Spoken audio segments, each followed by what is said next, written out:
Now from the University of Okoboji, it's Okoboji Broadcast with Jeff Thee. Welcome to Okoboji Broadcast, everybody. I'm Jeff Thee, coming to you from beautiful Camp Foster. There's East Lake Okoboji here behind us. CEO of the Bedell family YMCA, Andrew Fisher, is here with me this morning as we have a big announcement. Andrew, and first of all, thanks for inviting me out here. Yeah, thank you, Jeff. We're excited to announce the Igniting a Healthy Legacy campaign today.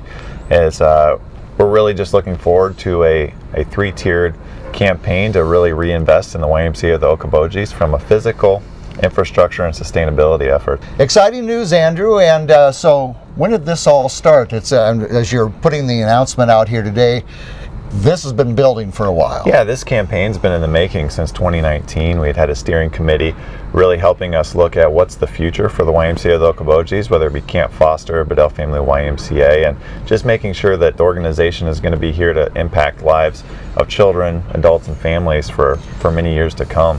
Camp's been around for over 100 years, and just continuing to look at how does it evolve and continue to strengthen the values that the YMCA supports. So Andrew, how far has the campaign progressed so far? I know you guys have been working hard on it, and lots of great different donors coming forward to make this happen. Yeah, so as I mentioned, we started in 2019 with a steering committee, and in 2020 we actually moved forward with a feasibility study after doing some community conversations and talking with a number of key individuals that have support for Camp Foster and the YMCA.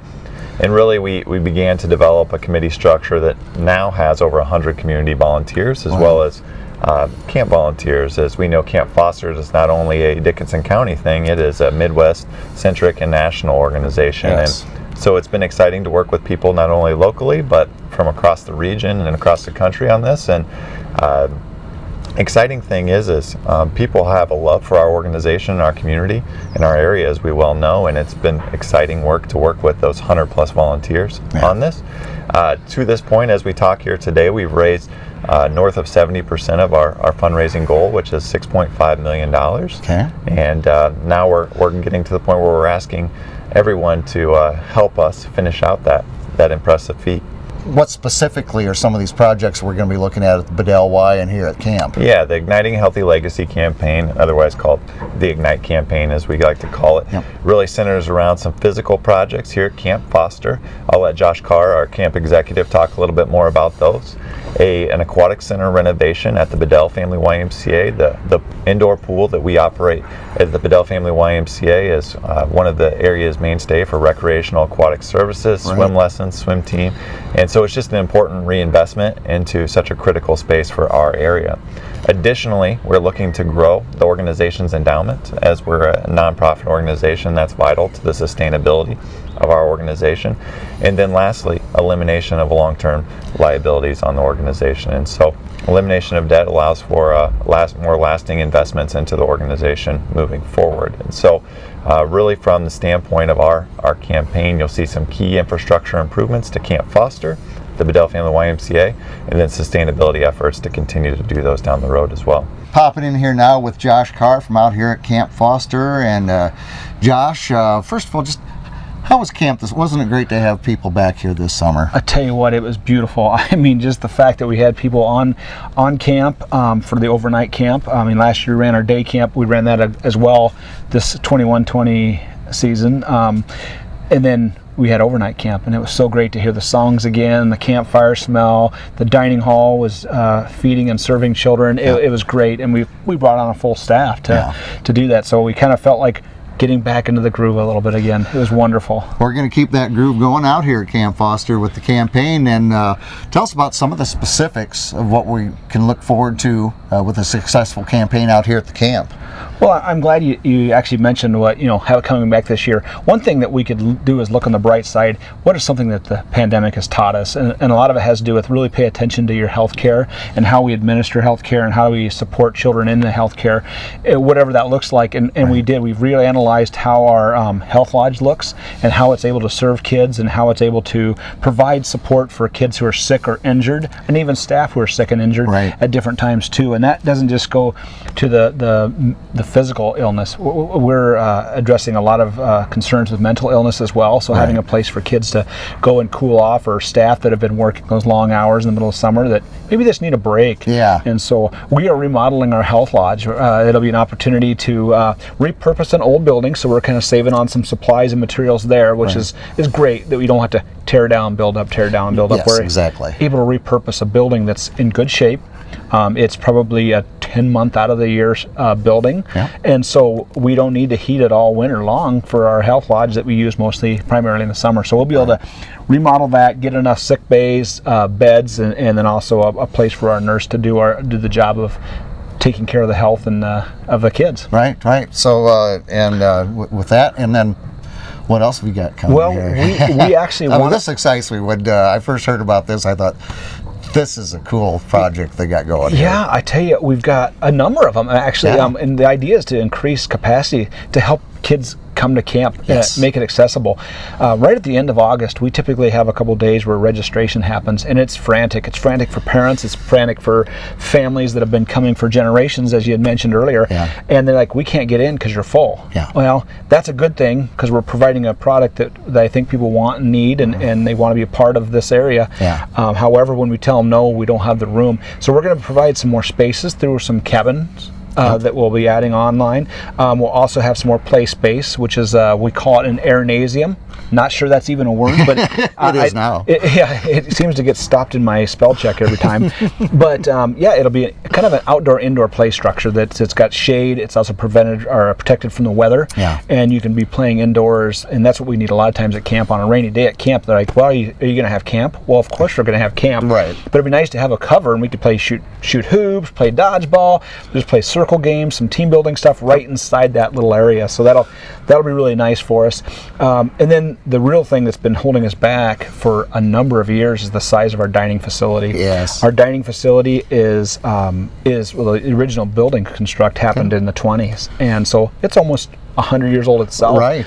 And so in keeping that building in its traditional design, which all campers would love to see, we are going to be adding on to it and increasing our ability to serve meals. Right. Our meal service is a little older, so we need to update that, bring that on to the 21st century, more dietary concerns, different needs with diets. We want to be able to serve those people and give them what they need. So there again, we're looking at accessibility and helping people who may have dietary needs come and feel safe that they're getting a good food and getting nutritious food.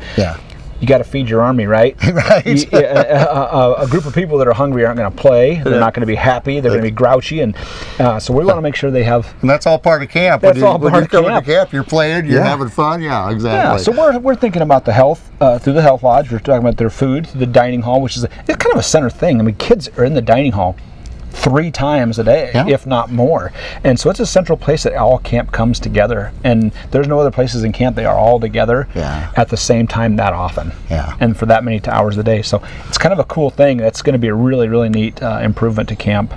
And then we also are going to be adding on to our I shouldn't say adding on, we're going to be remodeling our office. We're going to get a new office. Right. So when people come into camp, they don't need to drive clear down in here, see a bunch of buildings and go, which one is it? Which one is it? Yeah. It's the one that you see when you first drive into camp. Right. You pull in, all the couriers and all the people that are coming in delivering packages can go there instead of driving through camp where the kids are playing. Don't need trucks and stuff coming in. Exactly. Yeah, you got trucks coming through in the winding road and maybe they don't see somebody. So this is going to be much safer for one thing. Safety was one of the main concerns. And security. When someone comes into camp, they stop at the office. Yeah. Instead of driving all the way through here, and we don't even necessarily know who's been and coming through camp. So that's an important aspect of why we're putting our office where we're putting it. So when you come to camp, you'll know where to go and you'll be welcomed. Maybe a cup of coffee, maybe hey, hello, how you doing? Here's a visitor badge. Then you can come out and take a look, see what's going on at camp. All right, Josh, and to come out and see the splendor of all there is, and what a great time to do it, to come out and see Camp Foster. When's a good time to come out and take a look at it? Well, I'm glad you asked that. Actually, the Chamber of Commerce is actually hosting an event out here called Fall Fest. It is a family-friendly Saturday. Come out here. I believe it's 10 to 2. It'll be here at Camp Foster. You'll park up here on our road, come down here, then you go around and you can meet with the different chamber members around the camp. So that'd be a good chance to come out and look and see what's actually camp look like. Some people have never seen it. They drive by it. They drive by it on their boats and say, I wonder what it's like in there. And actually, that'd be a great day to come in and visit, walk around. We will have some meals provided that you could, like a free will offering, you could hop in there and see if there's something that you want there. But there's going to be a lot of neat chamber members that are offering some fun activities, especially if you have little ones. And then you can walk around, take a look at camp, look at the surroundings, and we'll have some staff here that can answer questions. So if you're looking around and say, well, what is this over here? And can you explain that over there? And maybe if you're curious, just, hey, maybe we can help you, direct you to where that campaign is, because it's open into the public, and we want our public to join in and help us out with that. So we're here. We're here to answer questions, and we're here to show you what's going on at camp, and hopefully you join the party. If people want more information, and how long is this campaign going to be going on? How can people get involved? Great questions. Through the campaign, we're allowing folks to make pledges over the span of 5 years. Allows them to be more flexible, give larger, more meaningful gifts to wherever they feel to designate those gifts. To find out more information specifically about the campaign, ignitecampaign.com is a specific webpage devoted to this campaign. You can see renderings of the different facility projects, that more information about just the overall aspect of how to get involved, volunteer.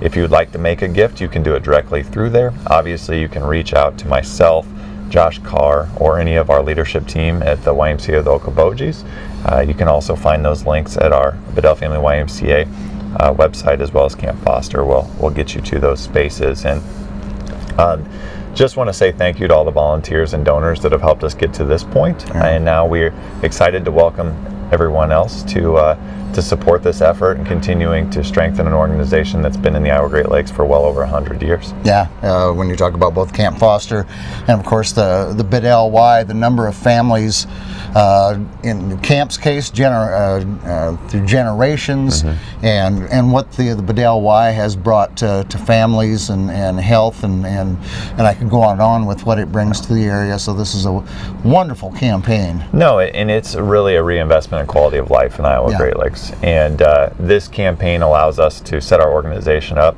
for bigger things into the future and making bigger impacts for those future generations, as you talked about earlier. Yeah, and when you say future generations, I often think of people are looking at coming to the Iowa, whether they're bringing their business, bringing their family, as they take a tour of the area and they see our beautiful camp and see our Bedell Family YMCA and all it has to offer and what it will have to offer in the future.